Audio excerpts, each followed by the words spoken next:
A gente vai fazer hoje o estudo de circuitos paralelos, tá? Com componentes resistores em paralelo, tá? A gente fez essa semana os em série, né? A gente basicamente, fazendo um resumo bem rápido, né?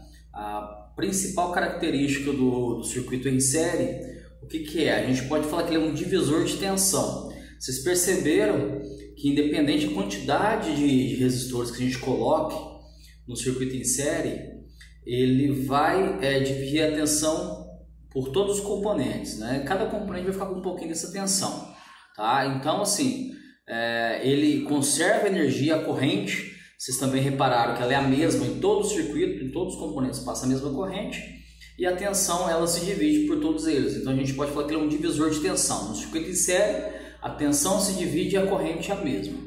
No circuito paralelo, ele é inverso, tá? Exatamente o contrário. Ele já vai dividir a corrente e a tensão vai ser a mesma, tá? Mas antes da gente entrar nesse ponto de a gente fazer as contas específicas sobre ele, a gente vai aprender agora a determinar qual que é a REC, né? Que é a resistência equivalente ou a resistência total desse circuito paralelo. A gente viu que em série é muito simples, é somar. Se eu somar todos eles, se tiverem 200 resistores, a gente vai somar os 200. Já em paralelo é um pouquinho diferente, tá? Para a gente começar a iniciar aqui, a gente vai fazer com 2, tá? E aí tem duas formas básicas para fazer. Tem uma que a gente tem que fazer, inclusive o MMC, que é o mínimo médio comum, que tem gente que às vezes apanha um pouquinho, é muito simples, mas tem gente que às vezes apanha um pouquinho. Como a gente não vai utilizar uma sequência gigantesca de resistores, a gente consegue uma outra fórmula de fazer, que a gente, só que o problema dela é o quê? Que a gente utiliza apenas 2 resistores por vez, né? Então, se eu tiver 4, eu vou ter que fazer pelo menos 3 vezes essa conta, tá?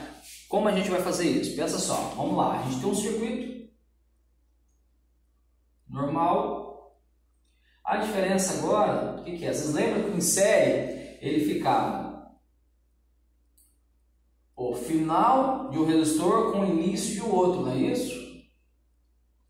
Ele era dessa forma, em série. Em paralelo, como que vai ser? Em paralelo, as duas extremidades dos resistores estão conectadas. Não é simplesmente o final com o início, é o início com o início e o final com o final, tá? Por que paralelo? Justamente porque ele forma basicamente 2 resistores em paralelo, como se fossem 2 retas em paralelo, tá? Então, sempre quando eu tiver as duas extremidades dos resistores, tanto o início quanto o final dele, conectado a outro, é porque esse resistor, eles estão em paralelo, tá? Então, o nosso circuito em paralelo, como vocês viram aí no livro, vocês devem ter estudado, ele vai ficar dessa forma. Ó. Aqui. E um outro. Apenas 2 resistores, tá? Eles estão em paralelo, vamos colocar uma tensão comum aqui, 200 volts. Aqui o R1 a gente vai chamar com 10 ohms. E o resistor 2, R2, também com 10 ohms, tá? Como que a gente faria isso aqui? A fórmula básica para ele agora, o que é? Tem lá resistência total, resistência equivalente, tá? É a mesma coisa. Eu tenho agora, a fórmula é a seguinte: resistor 1 vezes o resistor número 2 dividido pela soma deles, mais resistor número 2. Simples aqui, é só essa fórmula. Por que eu disse que quando a gente tiver mais de 2 resistores, a gente vai ter que fazer essa conta mais de uma vez? Justamente por conta disso, porque eu consigo utilizar apenas 2 resistores por vez dessa forma. Então aqui seria o que? Resistência total igual a 10 vezes 10 dividido por 10 mais 10, que daria o que? 100 dividido por 20, que no caso daria um valor de resistência total igual a 5 ohms. Aí uma coisa bem interessante, que isso aqui a gente já pode... Isso aqui é praticamente decorado mesmo. Sempre quando eu tiver 2 resistores em paralelo, sempre, isso é regra, tá? E que esses 2 resistores tiverem o mesmo valor de resistência, 10 e 10, 5 e 5, 2 e 5, independente de qual seja, o resultado desse paralelismo dele, dessa equivalência desses 2, será exatamente a metade de um deles. Ou seja, eu tenho um de 10 e um de 10. O valor seria como se fosse de 5.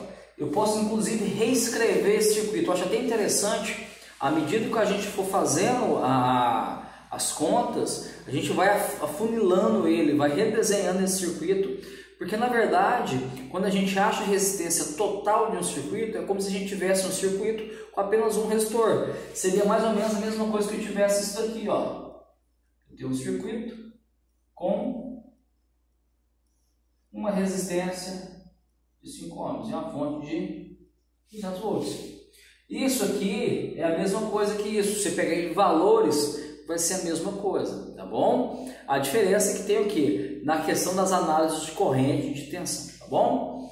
Esse aqui é com 2 apenas, tá? Bem simplesinho. E agora eu vou postar um com 4, com 3, né? Vou fazer um mais com 3, aí a gente vai seguindo fazendo com mais